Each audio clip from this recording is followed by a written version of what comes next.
الحمد لله رب العالمين والصلاة والسلام على سيد الأنبياء والمرسلين وعلى آله وأصحابه الطيبين الطاهرين أما بعد فأعوذ بالله من الشيطان الرجيم بسم الله الرحمن الرحيم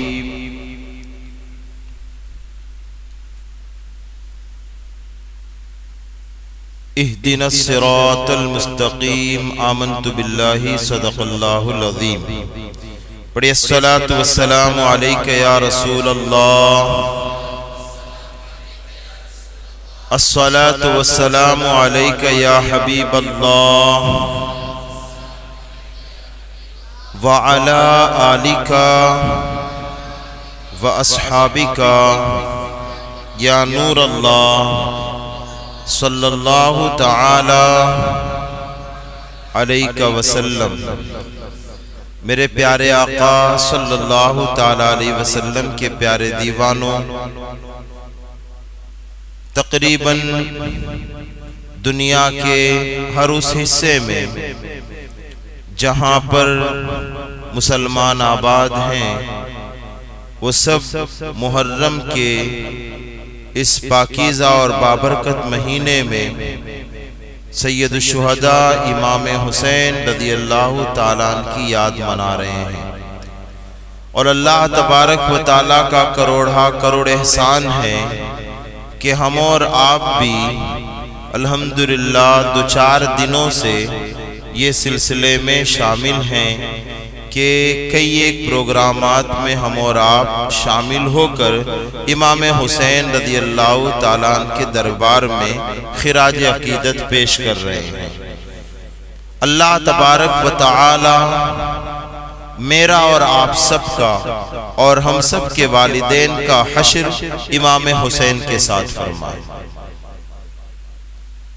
اس لیے کہ امام حسین رضی اللہ تعالیٰ عنہ سے محبت یہ حضور صلی اللہ تعالیٰ علیہ وسلم کا فرمان بھی ہے اور قرآن کا حکم بھی ہے۔ ایک حدیث پاک کا مفہوم یہ ہے کہ اللہ کے رسول صلی اللہ تعالیٰ علیہ وسلم فرماتے ہیں، ایک شخص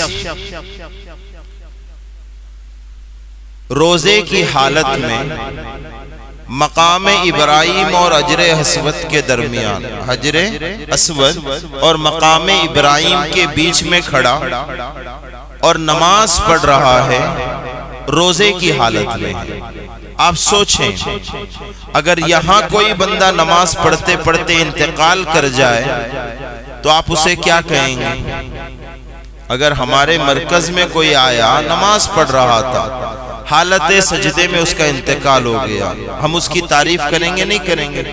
ہم اسے اچھا کہیں گے نہیں کہیں گے؟ ہم کہیں گے یار بڑا بھلا بندہ تھا، نیک بندہ تھا، اللہ والا تھا، اللہ کی عبادت کرتے کرتے دنیا سے چلا گیا۔ اللہ تعالیٰ مجھے آپ سب کو ایمان کے ساتھ ایسی موت نصیب فرمائے۔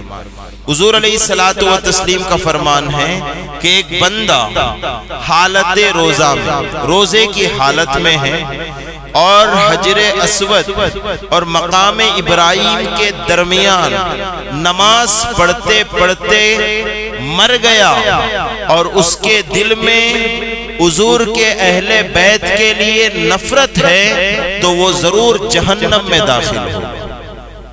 کتنی بڑی بات ہے، روزہ بھی ہے اس کا، وہ کعبے کے سائے میں بھی ہے، حجر اسود اور مقام ابراہیم کے درمیان ہے، روزہ بھی رکھا ہے، حالت نماز میں ہے، لیکن اگر اہل بیت کی محبت نہیں ہے تو وہ جنت میں نہیں جا سکتا۔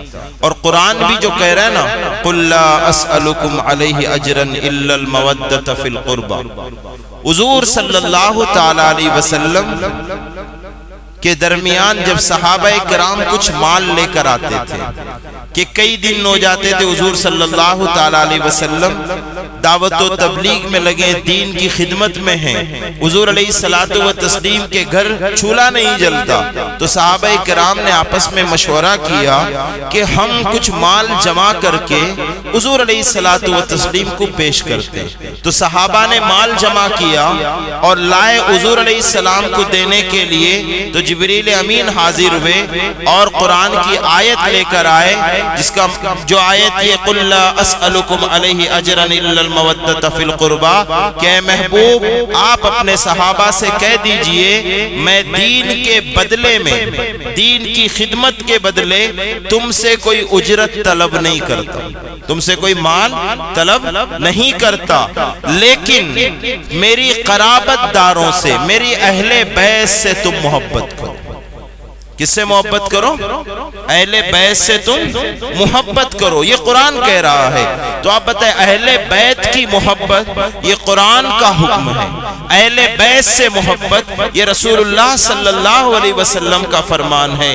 اسی لیے ہم اہل سنت اللہ کے رسول صلی اللہ علیہ وسلم کے تمام ازواج کا بھی احترام کرتے ہیں۔ حضور علیہ الصلوۃ والتسلیم کے تمام بیویوں کے حوالے سے ہمارا یہ عقیدہ ہے کہ وہ سب ہماری مائیں ہیں، وہ سب ہماری مائیں ہیں، اور ہم سب کے ماں باپ ان کے قدموں پہ قربان ہیں، اس لیے کہ وہ سارے مومنوں کی ماں ہیں۔ اور حضور علیہ الصلوۃ والتسلیم کی جو اہل بیت ہے اس سے بھی ہمیں بے پناہ محبت ہے۔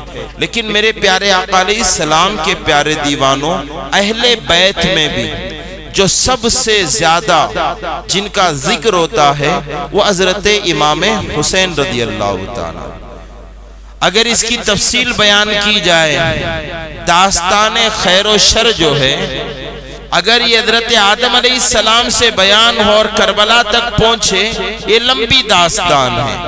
پھر اگر قربانی کے حوالے سے بیان ہو کہ قربانی پیش کرنی تھی، تو پھر وہ شروع سے بیان کیا جائے، پھر حضرت اسماعیل علیہ الصلوۃ والتسلیم کی قربانی، پھر حضور صلی اللہ تعالیٰ علیہ وسلم کے والد حضرت عبداللہ جو ہیں ان کے نام کے قرآن اندازی میں ان کا نام نکل جانا، حضرت عبد المطلب کے یہاں پر ان کی قربانی جو ہے ٹلتے ٹلتے، یعنی قربانی ہوتے ہوتے ٹل گئی، یہ بھی ایک جو ہے پورا واقعہ ہے، وہ پھر کربلا تک ہے۔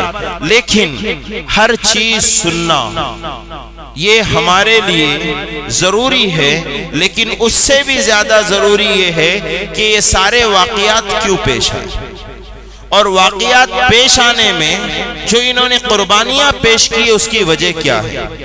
ایک آدمی جب کوئی چیز ہارتا ہے اس کی وجہ کیا ہے؟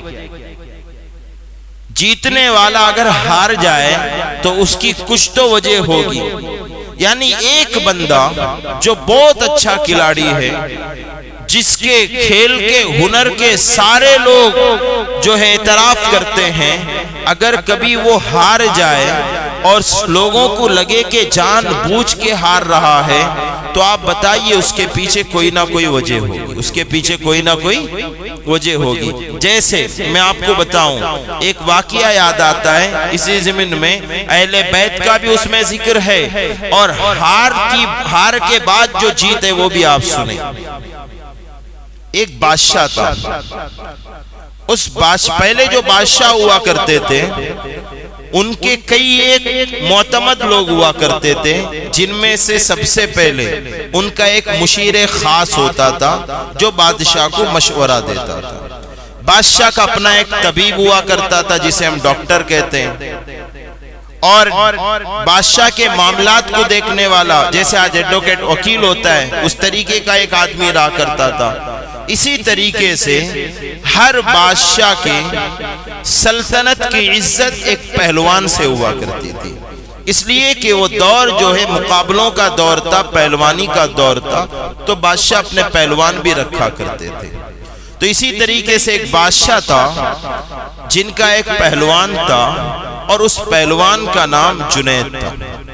جنید پہلوان عراق کا بہت ہی مشہور اور معروف پہلوان تھا۔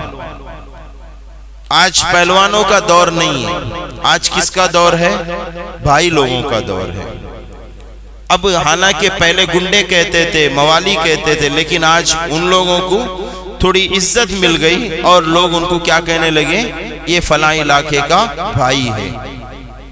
اور پہلے تو ایسا ہوتا تھا کہ پورے اسٹیٹ بھر میں کوئی ایک بھائی ہوا کرتا تھا، لیکن آج ہر گلی میں بھائی مل جاتے ہیں، ہر گلی میں کوئی نہ ہر گلی میں ایک ایک بھائی ہوا کرتے ہیں۔ اب یہ پہلوانوں کا دور گیا، بھائیوں کا دور آیا، اللہ تبارک و تعالی اس دور کو حسینیوں کا دور بنا دیا۔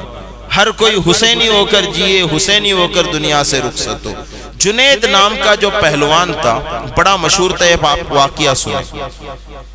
اور بادشاہ کو اپنے جتنے بھی اس کے پاس لوگ رہتے تھے، اسے سب سے زیادہ بھروسہ کسی پر تھا تو جنید پہلوان پر تھا۔ ایک دن بادشاہ کا دربار سجا ہے، بادشاہ اور اس کے سارے ماننے والے ماتحتی بیٹھے ہوئے ہیں۔ ایک دبلا پتلا، جیسے ہمارا ساحل آپ سمجھ جائیے، ایسا دبلا پتلا آدمی دربار میں آیا، اور آنے کے بعد اس نے اوپن چیلنج کیا کہ جو تمہارا بادشاہ سے کہا، اے بادشاہ سلامت، جو تمہارا پہلوان ہے جنید، میں نے اس کا بہت نام سنا ہے، اس کے تو بہت چرچے ہیں، لیکن تمہارا پہلوان مجھ سے جیت نہیں پائے گا۔ میں اسے اوپن چیلنج کرتا ہوں کہ فلاں میدان میں فلاں تاریخ کو فلاں وقت جو ہے آپ اپنے پہلوان کو لے کے آئے، میرے ساتھ ایک کشتی لڑے، یہ کبھی نہیں جیت سکتا۔ بادشاہ بھی بڑا حیران ہوا، یار اس نے تو بڑے بڑے پہلوانوں کو جو ہے نا دھول چٹا دی، اور اتنا دبلا پتلا آدمی آ کر چیلنج کر رہا ہے۔ پہلوان سے مشورہ کیا تو پہلوان نے کہا قبول کر لیں، یہ تو کہیں لگتا ہی نہیں ہے، اگر میں اسے غور سے دیکھوں تو یوں ہی گر جائے یہ۔ لیکن اب بادشاہ جو ہے وہ سوچنے لگا، لیکن اگر یہ بندہ چیلنج کر رہا ہے تو کچھ تو وجہ ہوگی۔ لیکن جب پہلوان نے کہا تو ہاں بول دیا، تاریخ طے ہو گئی، دن جگہ ساری چیز طے، اور پورے علاقے میں جو ہے وہ ایک جنگل کی آگ کی طرح یہ خبر پھیل گئی، ہر کسی کی زبان میں یہی کہ جنید پہلوان کے ساتھ فلاں پہلوان کی کشتی ہے۔ وہ پہلوان کون ہے کیا پتا کون ہے، لیکن سنا ہے کہ بڑا دبلا پتلا ہے، بڑا چیلنج کیا ہوا ہے، ہنر مند ہوگا، بڑی طاقت ہوگی اس کے پاس۔ لوگ جو ہے اس کے شہدا ہو گئے، کچھ لوگ اس کے محب ہو گئے، اس کے فینس ہو گئے کچھ لوگ، اور کچھ لوگ جو جنید پہلوان کو جانتے تھے انہوں نے کہا رے یار کتنا بڑا پہلوان بھی آ جائے، اپنا پہلوان تو پہلوانی ہے، اس کی پہلوانی کے سامنے کسی کی پہلوانی نہیں چلے گی، وہ کتنا ہی چیلنج کرتے ہارنا اسی کو ہے۔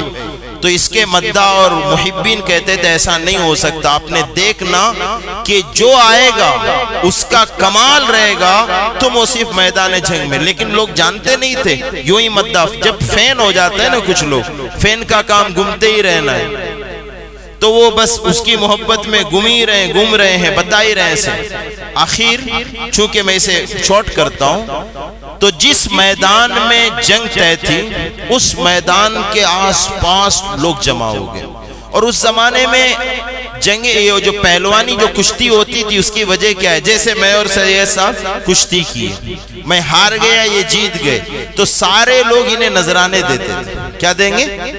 خوب درہم و دینار دیں گے، کشتی اسی لیے لوگ لڑتے تھے، جو جیت گیا اس کی جولی بھر جاتی تھی، اسے اتنی دولت مل جاتی تھی کہ وہ خود اور اس کے بال بچے پوری زندگی آرام سے کھا سکے، اتنی دولت مل جاتی تھی۔ اب یہ ہوا کہ جنید پہلوان سے بادشاہ نے کہا دن قریب ہے، تیاری کر لو۔ اب تیاریاں ان کی مکمل ہو گئی، پورے میدان کو سجا دیا گیا، لوگ جمع ہو گئے، اور جنید پہلوان جو ہے بہت ہی عزت و احترام سے بادشاہ کے دربار سے نکلا اور میدان میں پہنچ گیا، اور پہنچنے کے بعد جنید پہلوان حاضر ہے، لیکن جو مد مقابل تھا وہ نہیں آیا، وہ ابھی پہنچا نہیں ہے۔ تو اس کے جانے والے کہتے ہیں جو بڑے ہوتے ہیں وہ لیٹ آتے ہیں، اخیر میں آتے ہیں، ان کی پوری تیاری کے ساتھ آئیں گے، اور دیکھ لینا جب آئیں گے تو تمہارے پہلوان کا حشر کیا ہوگا۔ تو اس کے چاہنے والے کہتے ہیں یاد رکھو جو ڈرتا ہے وہ بعد میں آتا ہے، جسے خوف نہیں ہوتا وہ جلدی آ جاتا ہے۔ ہمارا پہلوان تو بے خوف ہے، انہیں تو کسی سے خطرہ ہی نہیں ہے، تو یہ لیٹ کیوں آتے؟ یہ تو انتظار کر رہے ہیں، تمہارا پہلوان ہو تو ابھی آ جائے نا، کیوں نہیں آتا ہے؟ اب کسی کو پتہ ہی نہیں وہ کہاں کا ہے، وہ کون ہے، وہ کہاں سے آئے گا، وہ کیسے آئے گا، کسی کو نہیں۔ یوں ہی لوگ اس کے مداح ہیں، چاہنے والے ہیں۔ لیکن جب لوگوں نے دیکھا کہ دور سے کسی انسان کے آنے کی جیسے خبر ہو گئی لوگوں کو، لوگوں نے اس طرف دیکھا تو دبلا پتلا انسان دوڑے دوڑے آ رہا اور سیدھے میدان پہنچا۔ جب میدان پہنچا تو لوگ اس کے نام کے نعرے لگاتے ہیں، گمنام پہلوان زندہ باد۔ اس کا نام بھی تو کسی کو نہیں پتا نا، کہ ابھی جو پہلوان آئے ہیں وہ زندہ باد، یہ دبلے پتلے پہلوان زندہ باد، یعنی جس کو جیسا نعرہ لگانا ہے ویسا نعرہ لگاتے، پتہ ہی نہیں کون ہے۔ اسی لیے کہتے ہیں نا جو لوگ فینس ہوتے ہیں وہ تقریباً جو ہے نا آنکھیں بند کیے رہتے ہیں، انہیں پتہ ہی نہیں رہتا۔ جیسے ہندوستان کے حکمراں ہیں، حکمراں کے کتنے لوگ مداح ہیں، پڑے ہوئے ہیں دنیا بھر کے اندر۔ انٹرویو میں دیکھو وہ کہتے ہیں دنیا جائے باڑ میں میرا تو وہی بادشاہ رہے گا، ان کو پتہ ہی نہیں ہے کہ ملک کے کیا حالات ہیں۔ ویسے محبت جو ہے یہ تقریباً اندھی ہوتی ہے۔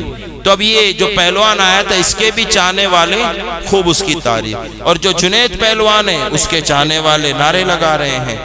تو پہلوانوں میں آپس میں پہلے کچھ باتیں ہو جاتی ہیں کہ یہ جو کشتی ہم لڑتے ہیں اس کی وجہ مال و دولت جمع کرنا ہے، ایک دوسرے کی دشمنی نہیں ہے۔ یہاں پر کشتی میں معاملہ یہ ہے یا تو تو میرے پیٹھ کو زمین پر ٹیک دے یا تو میں تیرے پیٹھ کو زمین پر ٹیک دوں۔ اس دبلے پتلے پہلوان نے ایسی کچھ باتیں لوگوں تو نہیں سنے، جنید پہلوان سے دھیرے سے کہا۔ جنید پہلوان نے بھی سر ہلا دیا۔ لوگوں نے کہا کہ ان کا آپس میں جو کرنی تھی باتیں وہ ہو گئی، اب کشتی شروع ہوتی ہے۔ لوگوں نے دیکھا حیرت کی نگاہ سے کہ وہ جنید پہلوان جو کسی سے ہارتا نہیں تھا، جو کبھی پہلوانی میں شکست نہیں کھایا، اس کے پیٹھ کو کسی نے زمین تک نہیں پہنچایا، وہ جنید نامی پہلوان عراق کے اس میدان میں اس دبلے پتلے پہلوان سے کشتی لڑتا ہے تو کشتی ہار جاتا ہے، پہلوانی ہار جاتا ہے۔ 3 مرتبہ جنید پہلوان کے پشت جو ہے پیٹھ زمین پہ لگ جاتی ہے اور وہ دبلا پتلا کہتا ہے بتاؤ تمہاری پہلوانی آج ختم ہوئی نہیں، بتاؤ میں جیتا کی نہیں۔ جنید نے کہا تم جیت گئے۔ سارے لوگوں نے اس دبلے پتلے آدمی کو اتنا انعام دیا، اتنا انعام دیا، وہ سارے انعامات کو بٹور کر وہ چلا گیا۔ اب بادشاہ سر جھکائے وہ بھی نکل گیا، جنید کا کوئی پوچھنے والا نہیں ہے، پورے میدان سے لوگ غائب ہیں۔ جنید کے چاہنے والے بھی برا کہتے ہیں، ایک دبلے پتلے انسان کو وہ پہلوانی میں ہرا نہ سکا، اسے چت نہ کر سکا، کیسا پہلوان ہے، اسے کیا ہو گیا۔ جنید سر جھکائے اپنے گھر کی طرف چلا گیا، کوئی پوچھنے والا نہیں۔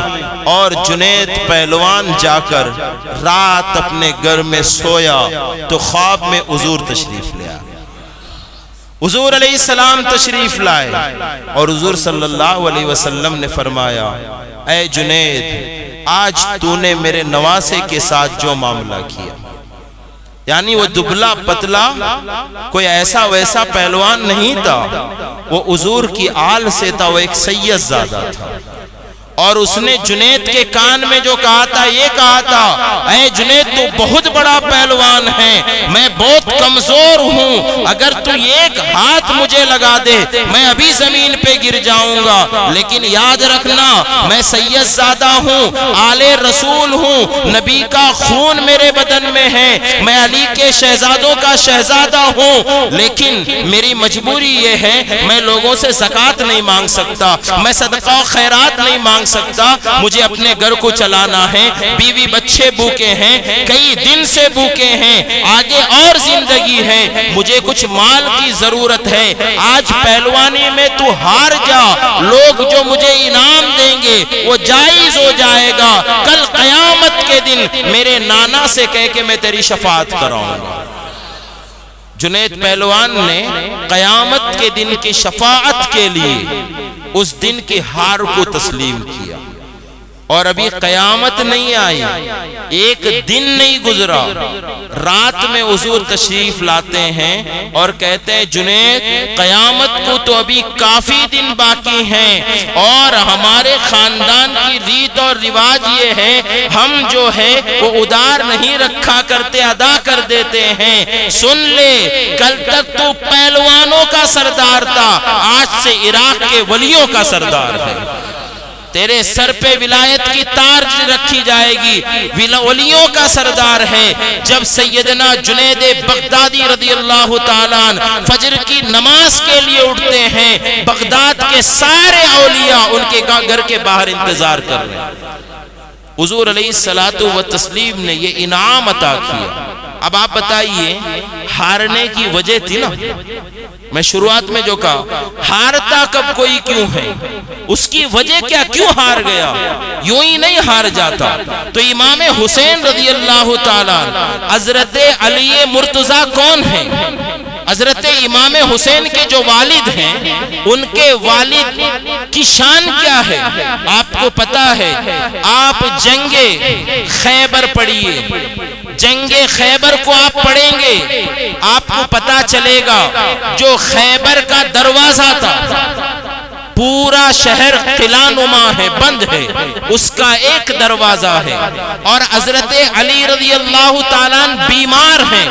حضور صلی اللہ تعالیٰ علیہ وسلم نے جنگ کے حوالے سے جو بشارتیں دی اور کہا کہ میں اسے علم دوں گا جو خیبر فتح کرے گا، حضور صلی اللہ علیہ وسلم نے حضرت علی کو علم عطا فرمایا، تو جو دروازے کو سارے لوگ مل کر توڑ نہیں سکتے تھے، حضرت علی مرتضیٰ نے اپنے ایک ہاتھ سے اس دروازے کو کاٹ کے پھینک دیا، ایک ہی ہاتھ سے خیبر کا دروازہ اکاڑ کر پھینکا، لوگ خیبر میں داخل ہوئے۔ اس علی مرتضیٰ کے شہزادے کا نام حضرت امام حسین ہے۔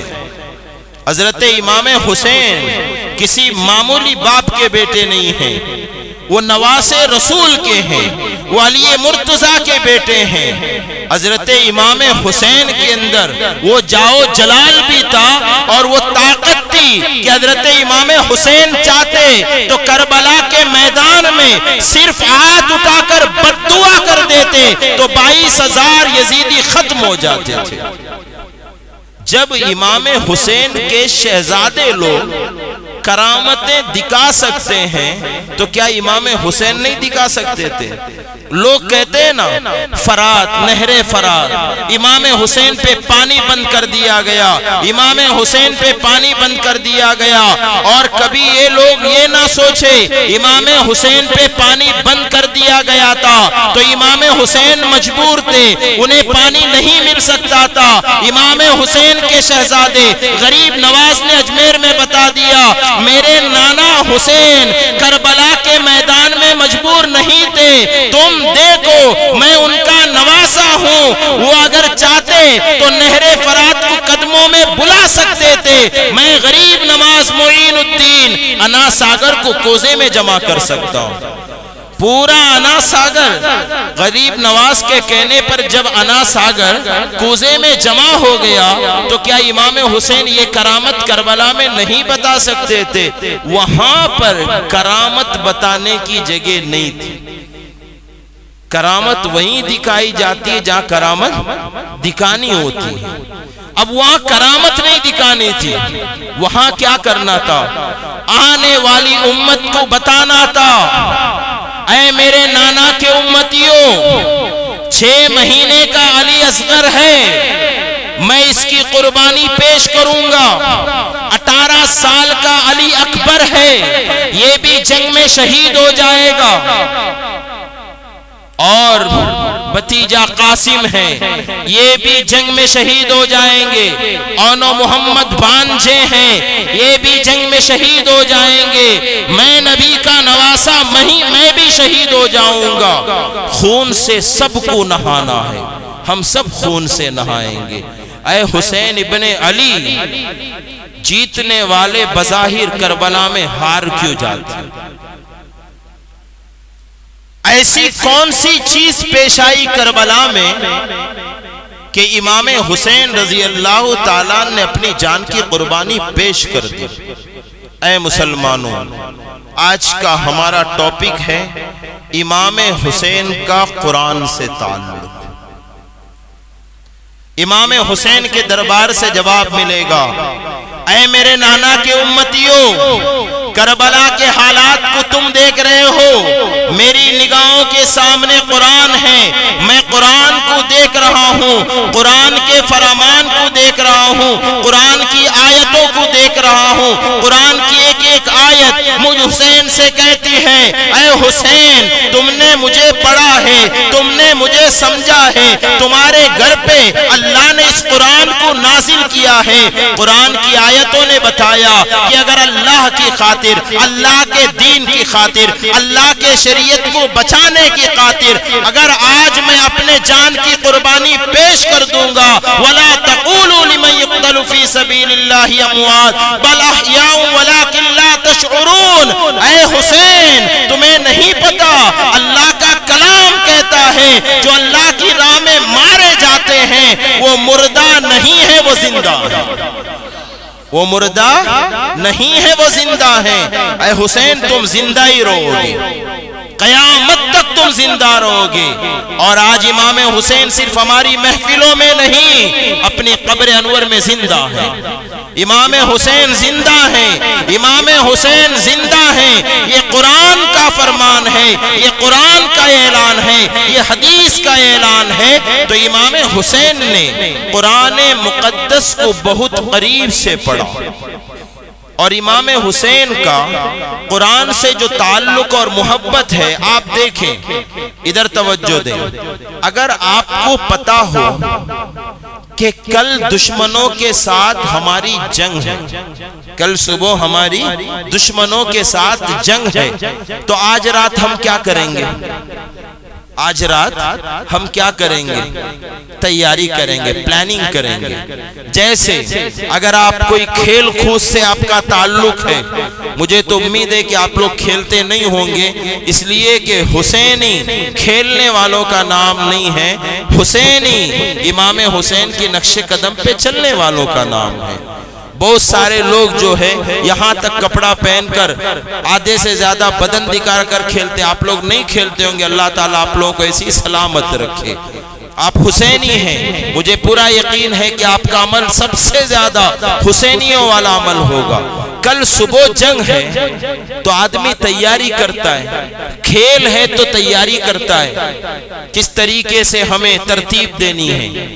آپ کربلا کو پڑھیں، صبح میں جنگ ہونی ہے، امام حسین قرآن پڑھ رہے، چراغ جلائے ہیں، قرآن کھولے ہیں، قرآن کی تلاوت ہو رہی ہے۔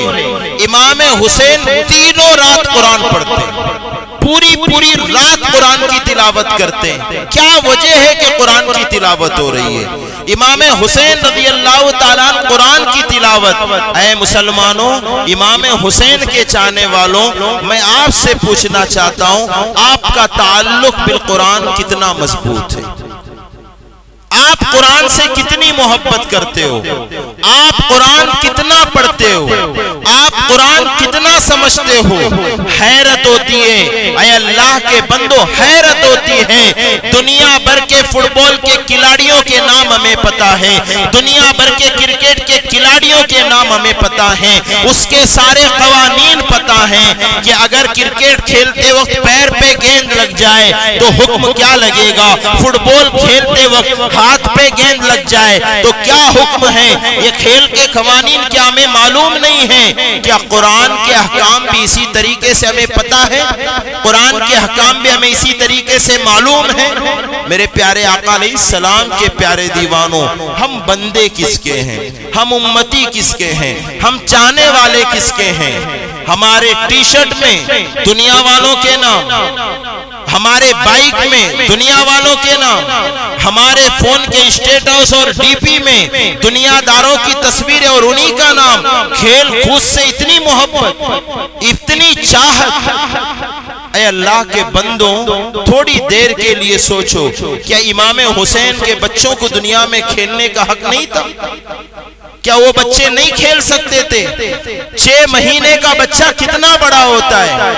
امام حسین رضی اللہ تعالیٰ جب اس بچے کو لے کر جاتے ہیں، یزیدیوں نے اس بچے پہ بھی تیر چھوڑ دیا اور حلق پہ جا کے لگا اور وہاں سے خون کا فوارہ جاری ہوا۔ تو اے مسلمانوں بتاؤ، جب امام حسین کے اتنے چھوٹے بچے کو شہید کیا گیا تو کیا امام حسین نے کہا کہ میرے ساتھ یہ کیوں ہوتا ہے؟ نہیں، انہوں نے کہا ان اللہ مع الصابرین، بے شک اللہ صبر کرنے والوں کے ساتھ ہیں، صبر کر جاؤ کہ انہوں نے مارا ہے یہ ان کا کام تھا، صبر کرنا میرا کام ہے۔ اگر 6 مہینے کے بیٹے کو دینے کے بعد نبی کا دین بچتا ہے، حسین اس کے لیے تیار ہے۔ ہم نے کیا دیا؟ آپ نے پوری زندگی میں آپ سے پوچھوں، اللہ تبارک و تعالیٰ کا کتنا احسان ہے ہم پر، کتنا احسان ہے۔ ہندوستان میں تقریباً 130 کروڑ انسان ہیں۔ کتنے انسان ہیں؟ 130 کروڑ۔ اس میں 30 کروڑ کے قریب مسلمان ہیں۔ مسلمانوں کی جو گنتی بتائی جاتی ہے وہ کتنی ہے؟ 30 کروڑ۔ آپ سوچو اگر ہم اس 30 کروڑ میں نہیں، اگر اس 1 ارب میں ہوتے تو کیا ہوتا؟ سوچئے تھوڑی دیر کے لیے، اگر ہم نہ ہوتے، آپ بتائیے آپ کے پڑوس میں کسی غیر مسلم کا گھر ہے کہ نہیں ہے؟ آپ اس گھر کے بجائے اس گھر میں پیدا ہو جاتے تو آپ کیا کر سکتے تھے؟ آپ کے 2-4 محلوں کے بعد غیر مسلموں کا محلہ ہے کہ نہیں ہے؟ آپ اس محلے کے بجائے اس محلے میں پیدا ہو جاتے تو آپ کیا کر سکتے تھے؟ کچھ نہیں کر سکتے تھے، کھڑے ہو کے پیشاب کرتے، چھوٹی موٹی عمارتوں کو دیکھ کر ہاتھ جوڑ لیتے۔ آپ کو پتہ ہی نہیں ہوتا وضو کیا ہے، طہارت کیا ہے، نماز کیا ہے، پاکی کیا ہے، جیسے چاہے ویسی زندگی گزارتے۔ آپ کو پتہ ہی نہیں چلتا حرام کیا ہے، حلال کیا ہے، ذبیحہ کیا ہے، غیر ذبیحہ کیا ہے، آپ کو پتہ ہی نہیں ہوتا۔ شراب اور پانی میں فرق نہیں ہوتا کہ اللہ تبارک و تعالیٰ نے ایمان دے کر وہ ساری دلدل سے ہمیں بچایا کہ نہیں بچایا؟ کیا یہ اللہ کا کرم نہیں ہے؟ اس نے کسی غیر مسلم کے گھر پہ نہیں، ہمیں ایک مسلمان کے گھر پہ پیدا کیا، کسی غیر مسلم کے نطفے سے نہیں، مسلمان کے نطفے سے پیدا کیا۔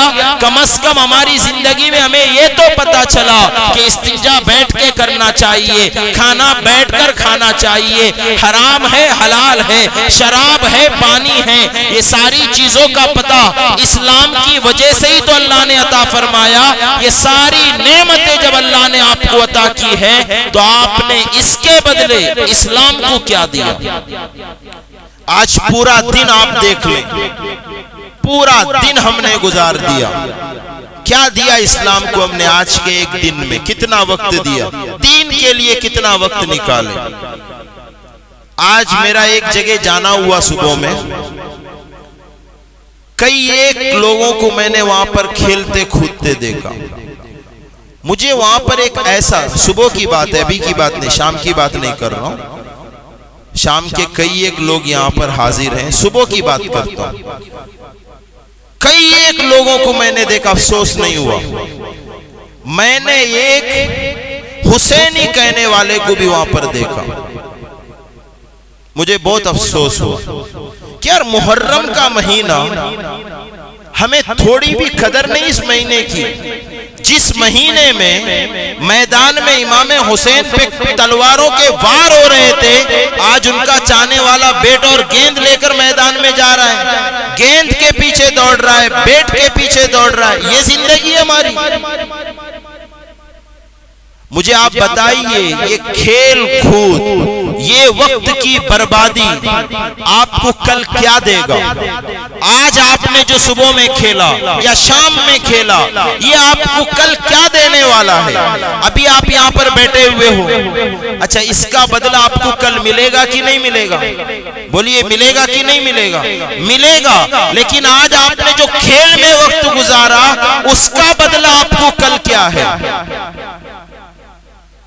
میرے پیارے آقا صلی اللہ علیہ وسلم کے پیارے دیوانوں، کھیل ایک مزے کا نام ہے، تھوڑی دیر کے لیے ایک جوش اور ولولے کا نام ہے، لیکن یاد رکھیں آپ سے زیادہ کھیلنے والے بھی دنیا سے چلے گئے، آپ سے زیادہ کھیل سے محبت کرنے والے دنیا سے چلے گئے، کتنے ایسے کھلاڑی دنیا سے چلے گئے جب ایک وقت میں ان کا نام تھا، دنیا کے اندر نام تھا، آج کوئی ان کے نام کو بھی پوچھنے کو تیار نہیں ہے۔ لیکن مسلمانوں یاد رکھو، ایمان کی دولت کے ساتھ آپ زندہ رہو گے، ایمان کی دولت کے ساتھ جاؤ گے۔ اللہ کا فرمان ہے ایمان والے کی عزت فرشتوں کے یہاں ہے، نبیوں کے یہاں ہے، ایمان والے کو عزت اللہ عطا فرماتا ہے۔ قیامت کا دن بھی ہوگا، عزت ایمان والے کو ہوگی۔ قیامت کے دن کسی کا کوئی پرسان حال نہیں ہوگا، اگر قیامت کے دن کوئی جیتے گا تو وہ صرف ایمان والا جیتے گا۔ تو آپ جو ہے اہل ایمان ہیں تو اپنے وقتوں کو یوں ضائع نہ کریں۔ امام حسین قرآن سے محبت کرتے تھے، ہم کیا کریں؟ قرآن سے محبت کریں۔ چھوٹی سی بات ہے یہ، لیکن اس کے اندر گہرائی بہت ہے۔ قرآن سے محبت کرنی ہے۔ امام حسین نے کتنی قرآن سے محبت کی ہے۔ آپ دیکھیں کہ کربلا کا میدان ہے، امام حسین رضی اللہ تعالیٰ عنہ کے سر کو بدن سے جدا کر دیا گیا، یہ بدن کا حصہ الگ اور سر کا حصہ الگ، اور ابن زیاد کی فوج نے امام حسین کا جو سر مبارک ہے اس کو جو ہے ایک بڑے سے نیزے پر اوپر کی طرف کیا اور پورے کربلا میں لے کر گھومے کہ ہم نے نواز رسول کو شہید کر دیا، ان کی زبان میں ہم نے قتل کر دیا، یہ ہماری جیت ہے، یہ ہماری جیت ہے۔ لیکن لوگوں نے دیکھا نیزے پہ امام حسین کا سر ہے، تن نہیں ہے، بدن کا حصہ نہیں ہے۔ دیکھنے والے دیکھتے ہیں، نیزے کے اوپر بھی امام حسین کے ہونٹ ہلتے ہیں، اور جب لوگوں نے اسے نیچے کیا، لوگوں نے کان قریب کیے تو امام حسین 13ویں پارے کی آیتیں تلاوت کر رہے ہیں۔ نیزے پہ بھی قرآن کی تلاوت ہے، بدن کے الگ ہونے کے بعد بھی قرآن سے محبت کتنی ہے۔ آپ اسے پڑھیں، اہل سنت کا عقیدہ امام حسین تلاوت کر رہے تھے، اور میں تو کہتا ہوں وہ ابھی بھی قرآن کی تلاوت کر رہے ہیں، اس لیے کہ وہ قرآن کے بڑے چاہنے والے تھے، قرآن کے بڑے ماننے والے تھے، قرآن سے بے پناہ محبت تھی۔ حضرت امام حسین کی ایک ایک زندگی کے اندر جتنے بھی انہوں نے کام کیے، ان کے ہر کام کے پیچھے آپ کو کوئی قرآن کی آیت ملے گی، اس عمل سے قرآن کی آیت ہے، یہ عمل کرتے قرآن کی آیت ہے، انہوں نے یہ عمل کیا قرآن کی آیت ہے۔ پوری زندگی قرآن کی تفسیر بن کر امام حسین نے زندگی گزار دی، اور جب کربلا میں پہنچے ہیں تو بھی قرآن کی آیت کی تفسیر بن کر اپنے آپ کو اللہ کی راہ میں قربان کر دیا۔ اے مسلمانوں، امام حسین کی زندگی سننا قرآن کے حوالے سے یہ صرف تھوڑی دیر کے لیے نہیں ہے۔ میں ہمیشہ کہتا ہوں ہمارا تعلق قرآن سے مضبوط ہو، ہمارا تعلق قرآن سے مضبوط ہو، اور یہ تعلق قرآن سے مضبوط جو ہے ایک دن کے اجتماع میں، 2 دن کے اجتماع میں، 3 دن کے اجتماع میں نہیں ہونے والا، مسلسل کوشش ہونی چاہیے۔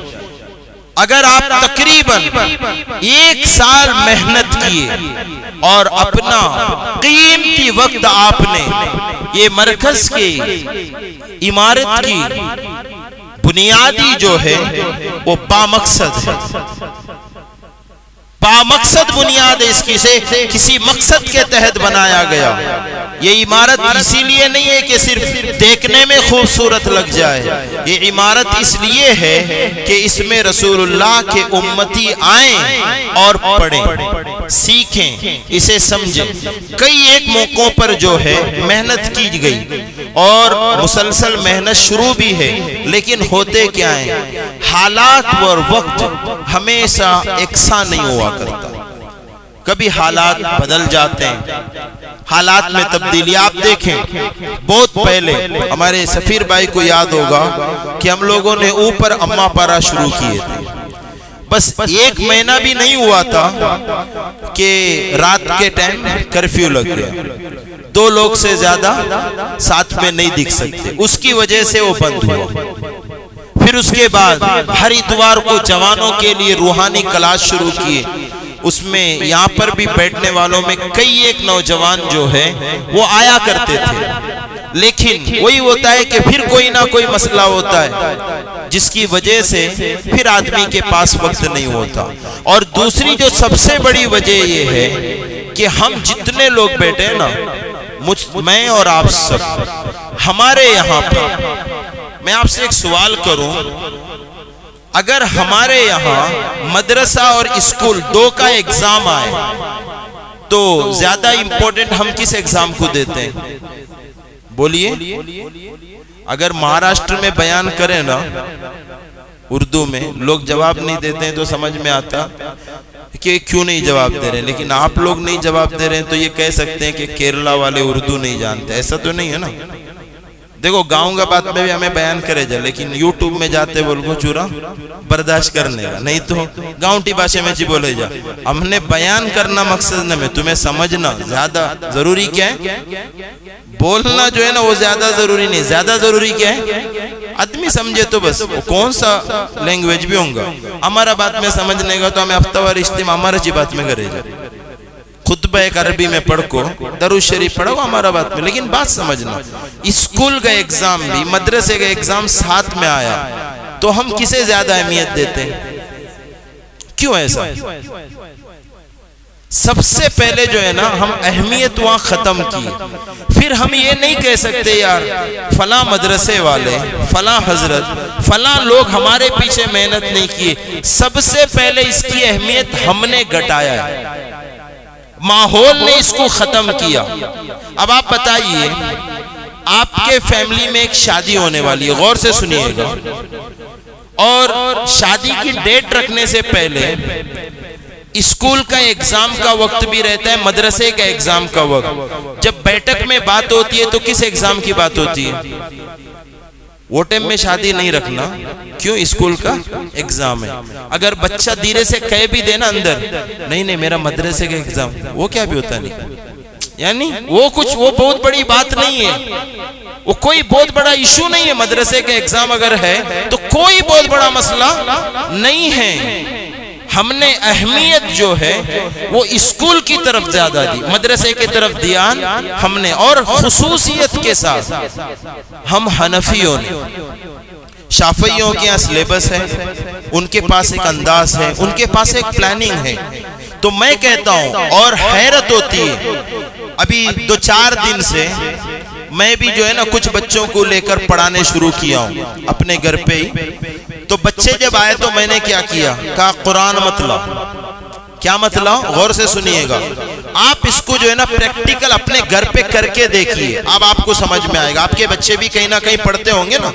پریکٹیکل کر کے, اور آج ہی کر کے دیکھنا, کل کا موقع نہیں دینا, آج جا کے کرنا. بچے قرآن پڑھنے کے لیے آئے, 17-18 بچے ہیں.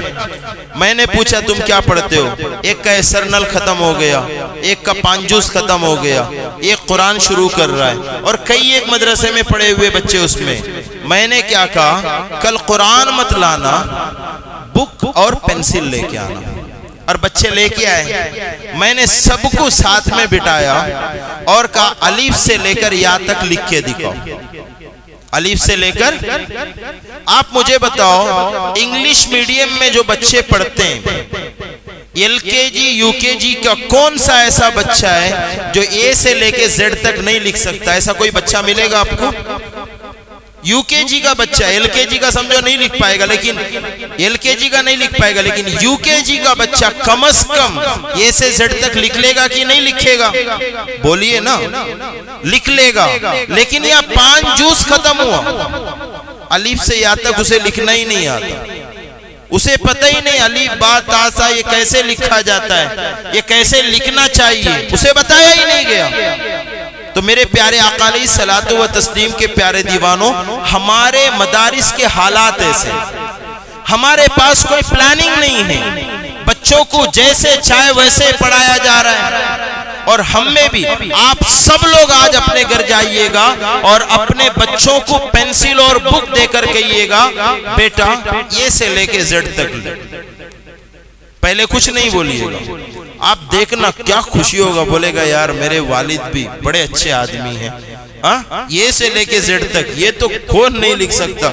وہ آپ کو جو ہے نا، آپ کچن جا کے نہیں آئیں گے، کچن روم سے واپس نہیں آئیں گے جب تک یہ سے لے کے زیڈ ہو گیا ہوگا۔ اس کے بعد آپ کہیں الف سے لے کے یا لکھ، الف سے لے کر یا تک لکھ، پھر اس کے بعد دیکھیے بچے کی حالت کیا ہے۔ اگر وہ لکھ لیتا ہے تو آپ خوش ہو جائیے کہ واقعی آپ کا بچہ پڑھ رہا ہے، آپ کا بچہ سمجھ رہا ہے، آپ کے بچے کو پڑھنے کا طریقہ آ چکا ہے۔ اگر نہیں لکھ پاتا پھر آپ افسوس کیجیے۔ تو اے مسلمانوں، اب آپ سے میں ایک اور سوال کرنا چاہوں۔ ہم یہاں پر تقریباً ابھی 30-40 لوگ تو ہوں گے، 41 لوگ ہوں گے۔ اگر ہم سب کے ہاتھ میں قلم اور کاپی دیے اور سب جتنے بڑے بزرگ سب بیٹھے ہوئے جوان سب کو کہا جائے الف سے لے کر یا تک لکھو، کتنے % لوگ لکھ پائیں گے؟ ایک سوال کر رہا ہوں، لکھنے نہیں دیا جائے گا، سب لوگ لکھ پائیں گے؟ میرا تجربہ ہے یہ، میں آپ جیسے بڑے لوگوں سے لکھوا بھی چکا ہوں اور پتا بھی ہے کہ وہ کتنا لکھ پاتے ہیں، اور لکھ بھی پاتے ہیں نا۔ عین جو ہے نا، عین ایسے ہوتا ہے تو 3 کر کے لکھ دیتے ہیں، ایک 3 کے اوپر نقطہ نہیں، دوسرے 3 کے اوپر نقطہ ڈال دیتے ہیں۔ جیم جو ہے نا، جیم ادھر ہو۔ اور بہت سارے لوگوں کو یہ بھی نہیں پتا کہ اردو جو ہے نا ادھر سے لکھنا چاہیے کہ ادھر سے لکھنا چاہیے۔ یہ افسوس کرنے ہنسنے کی بات نہیں، قطعاً یہ ہنسنے کی بات نہیں۔ ہم ایسے مسلمان ہیں کہ ہمیں الف با لکھنے کی بھی کوئی تمیز نہیں ہے۔ یہ بیان اگر ریکارڈ کر رہے ہیں، لائیو نہیں ہے اور یوٹیوب میں ڈالنا بھی نہیں پہ رہے اس کو، اور نہ بولے ان کے گاؤں والوں آتا نہیں بول گئے۔ میں ایک پوری امت کی بات، پورے دنیا کی بات کر رہا ہوں۔ دوسرے علاقوں سے ہمارا علاقہ اچھا ہے، دوسرے علاقوں سے، یہ جو ہے نا صرف آپ کے تسلی کے لیے نہیں کہتا، حقیقت میں کہتا ہوں میں، دوسرے علاقوں سے پڑھائی کے معاملے میں ہمارا علاقہ کچھ تو بہتر ہے، کچھ تو بہتر، کہیے سبحان اللہ، کچھ تو بہتر ہے۔ لیکن ہمارے پاس وقت ہے، ہم آپ تک پہنچیں گے، محنت کریں گے۔ اب آپ نے جو ہے آپ کی قیمتی وقت ہمیں دینا ہے۔ کتنا دیں گے؟ روز عشاء کی نماز، آپ باقی نمازیں کہیں بھی پڑھیے، فجر، ظہر، عصر، مغرب کہیں بھی آپ پڑھیں، لیکن عشاء آج سے عہد کریں کہ عشاء کی نماز آپ یہیں ادا کریں گے انشاءاللہ۔ تھوڑا محبت سے تو بولو بھائی۔ کل ماشاءاللہ تقریباً 14 لوگ تھے یہاں پر، 14 لوگ تھے۔ اللہ تعالیٰ اور مزید برکتیں عطا فرمائے۔ اور میں کہتا ہوں سب کو پڑھائی کی ضرورت ہے، اس میں سے کوئی ایسا نہیں ہے جس کو ضرورت نہیں ہے۔ اگر مجھ سے اچھا پڑھنے والا کوئی قاری، اگر سید صاحب پوری توجہ سے میرا سنیں گے تو بھی میری 2-4 غلطیاں نکال دیں گے، میں اس چیز کا اعتراف کرتا ہوں۔ مجھ سے بہتر وہ پڑھتے ہیں، قرآن شریف کا پڑھنے کا انداز مجھ سے اچھا ہے۔ اگر میں کبھی پڑھوں، اگر وہ میرا سنیں تو میری غلطیاں بھی نکل سکتی ہیں۔ اور اسی طریقے سے اگر سید صاحب کو اگر کوئی عربی قاری کے سامنے بٹھایا جائے تو ہو سکتا ہے کہ کچھ چیزیں سید صاحب کو بھی وہ بتا دیں کہ یہ ہو رہا ہے، تو ایسا ہو سکتا ہے۔ اگر وہ قاری کوئی اس سے بڑا آ جائے تو وہ بھی کہے گا کہ آپ میں تھوڑی کمی ہو سکتی ہے۔ تو پڑھائی کی ضرورت بولیے سب کو ہے، اور آپ اس کو جو ہے نا ہلکے پن میں مت لیجیے، توجہ دیجیے۔ یہاں پر آپ روزانہ عشاء کی نماز میں آئیے، خدا کے واسطے۔ جیسے عشاء کی نماز ہو گئی، دعا کے بعد صرف 15 منٹ شروعات میں 15 منٹ میں آپ روزانہ 15 منٹ پڑھ کے جائیں گے نا، آپ پہ تھوڑی سی تبدیلی آئے گی۔ تو پھر ہم کیا کریں گے؟ روزانہ 15 منٹ، اور ہفتے میں یا 15 دن میں یا 1 مہینے میں قافلہ۔ سبحان اللہ بولو ہے۔ اگر میں آپ کو کہوں کہ آپ پہلے جو جہاز میں جاتے تھے آپ کو وہاں پر $1200 ملتا تھا، میں ایک نئی کمپنی کی جانب سے آیا ہوں آپ کو $3000 ملے گا، تو آپ بتائیے سبحان اللہ نہیں بولیں گے؟ بول دو نا پیارے، تو وہاں بولیں گے تو دنیاوی اعتبار سے بول سکتے ہیں۔ تو آپ کو کیا ہے، یہ سنی دعوت اسلامی کی طرف سے آپ کے لیے ایک اچھا موقع ہے۔ روزانہ عشاء کی نماز آپ یہاں پڑھیں اور 15 منٹ آپ دیں۔ ہم شروعات سورہ یاسین سے کریں گے، حالانکہ جو لوگ شروع سے پڑھنے آ رہے ہیں ان کی کئی ایک آیتیں ہو گئی ہیں، لیکن ہم ان کو سمجھا دیے کل سے پھر شروعات سے کریں گے۔ کل سے کیا، آج پھر انشاءاللہ جیسے جو پڑھنے والے بھی یہاں ہیں، عشاء کے بعد 15 منٹ آپ دیں، روزانہ دیں گے تو انشاءاللہ 2 مہینے کے اندر تقریباً ہمارا یاسین درست ہو گیا۔ جب یاسین درست ہو گیا تو پھر قرآن کی کچھ اور آیتیں، پھر دعائیں، نماز پڑھنے کا طریقہ، تو کم از کم ہماری اپنی عبادت ہم صحیح کر سکیں گے، اپنی عبادت صحیح کر سکیں گے۔ اور مہینے میں ایک قافلہ انشاءاللہ، بولیے انشاءاللہ۔ تو قافلے کی شروعات کل سے ہے، اور پرسوں بھی کئی ایک لوگوں نے ہاتھ اٹھایا تھا۔ اور قافلے میں کیا ہے، بیان نہیں ہوگا، بیان نہیں ہوگا، کچھ چیزیں سکھائیں گے، کچھ چیزیں آپ کو کل سکھایا جائے گا، ٹھیک 10 بجے سے لے کر مغرب تک۔ بہت سارے لوگ کہتے ہیں کہ تھوڑا شارٹ کرے تو اچھا ہے، لوگ آئندہ آنا چاہیے نا۔ میں کیا کہتا ہوں پتہ ہے، جسے چاہیے اس کے لیے پوری زندگی میں پہلی مرتبہ اگر جو جا رہا ہے تو 10 بجے سے مغرب تک لانگ نہیں ہوا نا، 25 سال میں ایک دن بہت زیادہ ہوا، ارے تو بہت شارٹ ہی تو ہے، اس میں ہے ہی کیا 10 بجے سے مغرب تک۔ اور کچھ چیز سیکھنا ہے، اور اس میں انشاءاللہ آپ کے صبح میں مختصر چائے پانی، دوپہر میں کھانا اور شام میں چائے کا انتظام رہے گا، پھر ذکر، پھر ہم سب کے لیے، پوری امت کے لیے، ہم سب کے مرحومین کے لیے، کورونا سے نجات کے لیے خاص دعا ہوگی۔ تو کل انشاءاللہ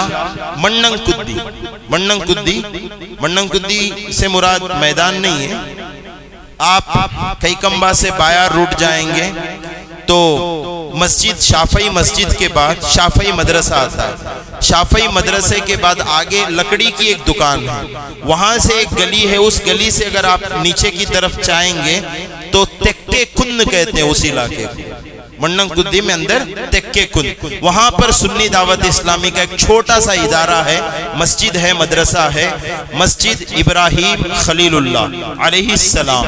آپ تمام لوگ، ہم لوگوں نے کم از کم 50 لوگوں کا انتظام کیا ہے وہاں پر، امید ہے انشاءاللہ امام حسین کی محبت میں آپ تمام لوگ وہاں پہ آئیں گے انشاءاللہ۔ ایک سوال کرو، جواب دیں گے، اگر امام حسین کے زمانے میں آپ لوگ ہوتے تو کربلا جا کر اپنی جان امام حسین کے ساتھ دیتے کہ نہیں دیتے؟ بولیے، دیتے نا؟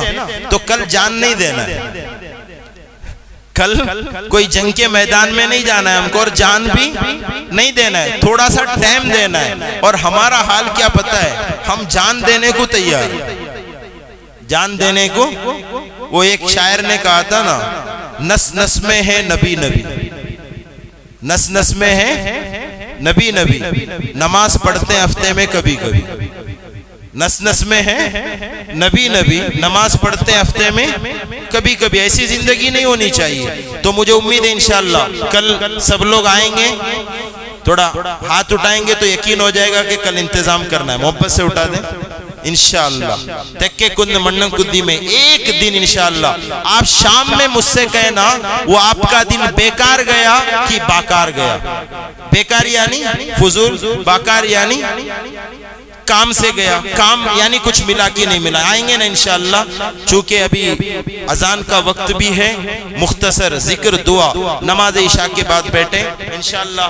کل کی دعوت سب کو دیں، اگر لوگ زیادہ آ گئے تو انتظام ہو جائے گا، لیکن سب کو دعوت دیں، قریب ہو جائیں، ذکر دعا